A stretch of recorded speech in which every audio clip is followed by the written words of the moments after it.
Hello, welcome to 5 Models and part 4 of this Revel 125 Peterbilt 359 build. So last time we finished off the engine. I've done a little bit more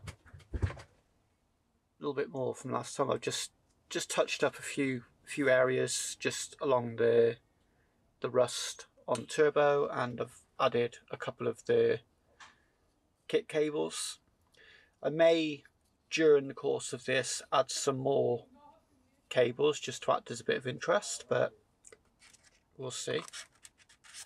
So next up is the chassis. You can see here I've got partially dry fitted together. I've got the first few parts of this just to get an idea of how it goes together. So I'm going to clean all these parts up and then start assembling the chassis and get some painting done.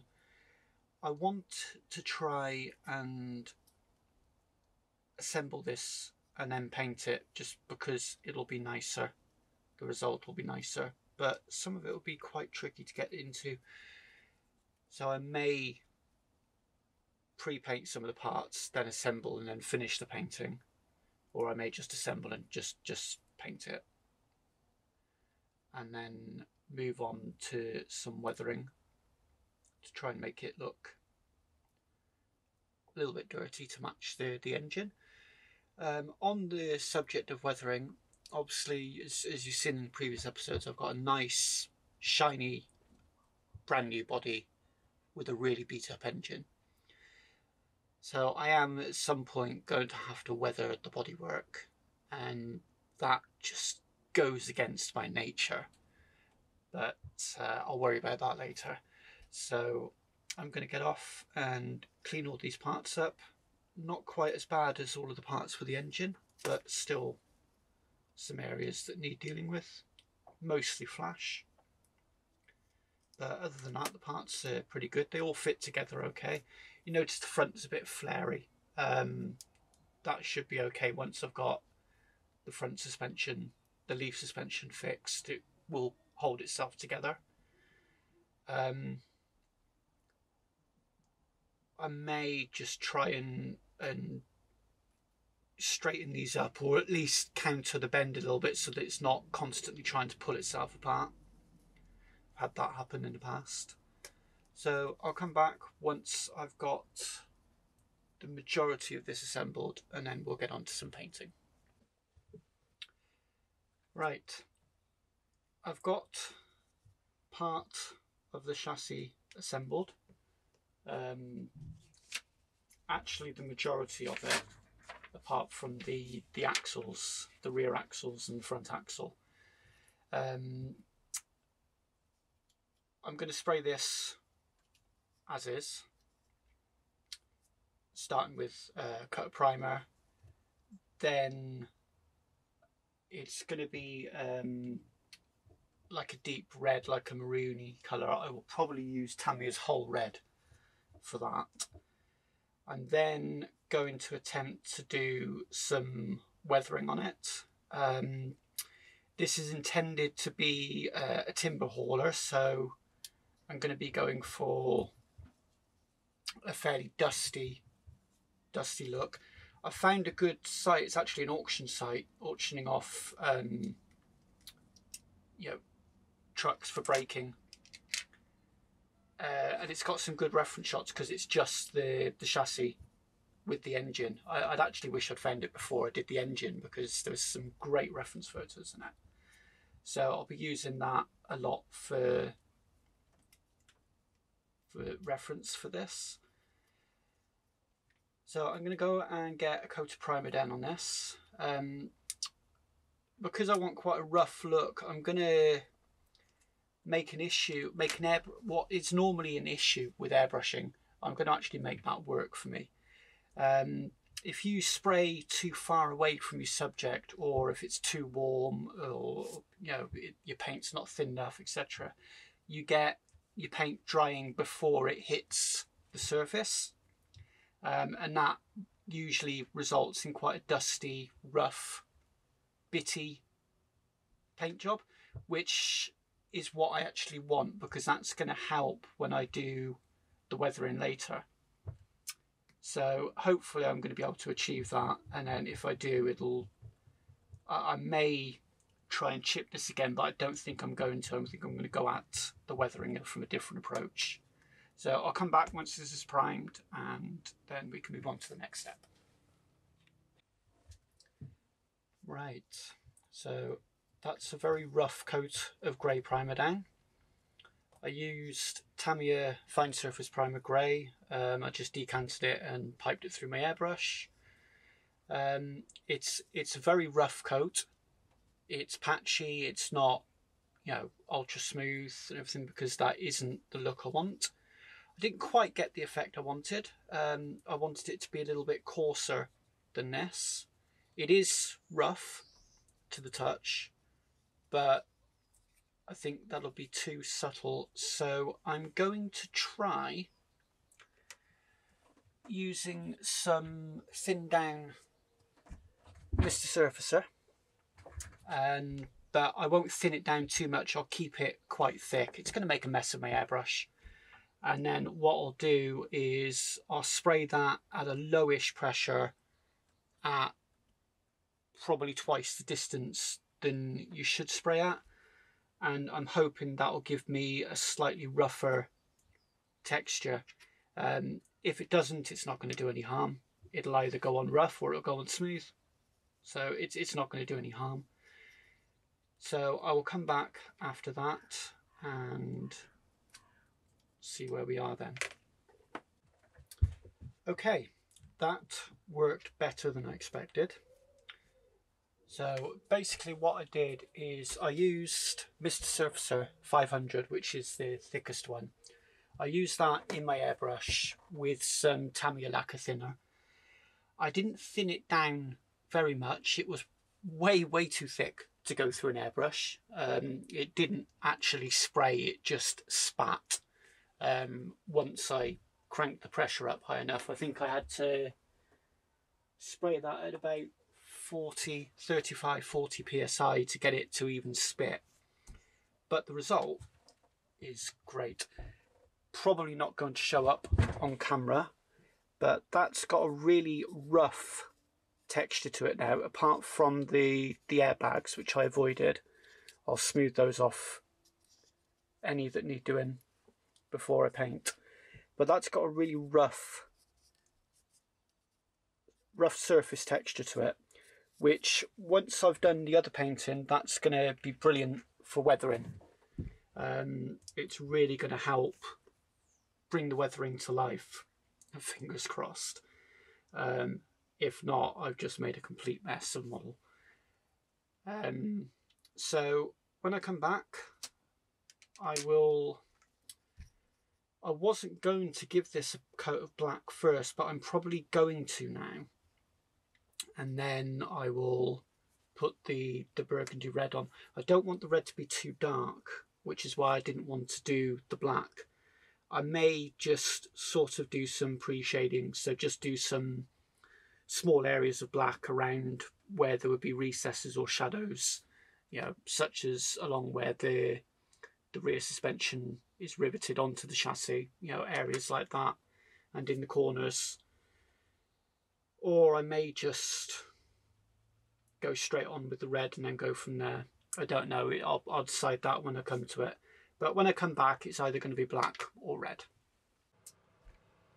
Well, I've got the chassis primed, and I already showed you primed. And I've done some random shading.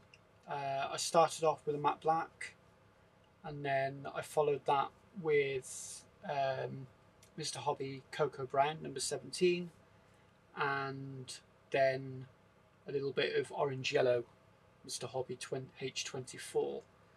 So that's what we've got at the minute. Let me just make sure that that's on camera. Yes, it is. You can see I haven't done the lower sections yet, because they need to be done in black anyway, but I've done all of the rest. It's going to be, the chassis is going to be in some sort of a deep red. I'm probably going to go with Russet, Mr. Hobby H33. It's quite a deep red. It matches pretty well with some of the reference photos I've seen that are atypical for trucks of this colour. So that's going to get thinned down with a little bit, it's going to get mixed with a little bit of, if I can find it, flat base, because these tend to dry quite shiny and I don't want it overly shiny. So I'll mix that with some flat base and then obviously thin as normal. And I'll lightly build up the coverage so that the plan is so that it's not completely covered, so that some of the shading will show through the red. I'll need to do just a little bit of experimenting on a scrap just to get the mix right.